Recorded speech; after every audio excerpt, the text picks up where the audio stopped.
Bumalik man si Luka Doncic ngayon sa Los Angeles Lakers at pinangunahan ang team niya para manalo versus Memphis Grizzlies. Sa ngayon ay hindi pa rin humuhupa ang mga balita patungkol kay Reeves. Nasa mga nagdaang laban ay patuloy na gumagawa ng headline at ngayon patungkol naman daw sa kanyang kontrata.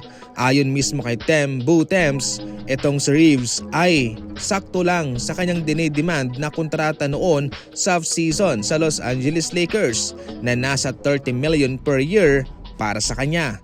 Ayon pa mismo kay Tembo Temps mga idol, kung tutuusin daw, base lamang sa mga naipapakitang laruan sa ngayon na Reeves at sa kanyang mga dissenting numerong na ibibigay para sa Los Angeles Lakers, minimum na lamang ang 30 million per year at posible pang taasan dahil deserving naman daw itong si Reeves. Sa ngayon ay tama lamang ang pagsugal ni Reeves sa kanyang sarili. Tinanggihan niya ang nasa 90 million na contract extension ng Lakers sa kanya sa loob ng 4 na taon sapagkat malaki ang kanyang paniniwala na kaya pa niyang mataasan ang kanyang performance sa season na ito. At heto nga ho mga idol, sa pagsisimula pa lamang ng buwang ito ay marami nang napatunayan itong si Reeves.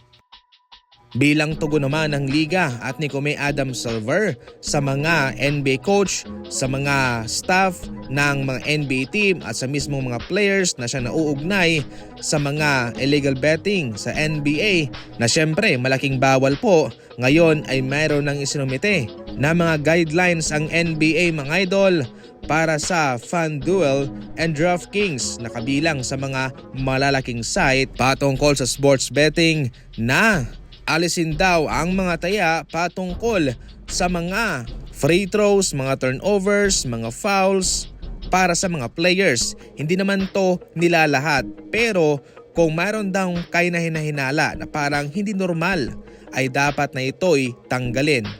Dapat na ito'y maging invalid, hindi po ito dapat na nakakapasok dyan. Halimbawa kung magkakaroon ba ng isang foul ang kalaban o yung isang player na yon ay magkakaroon ng turnover, dapat po na dadaan po yan sa masusing obserbasyon para maiwasang makilahok ang ibang mga NBA player kung meron man sa mga ganyang kalakalan.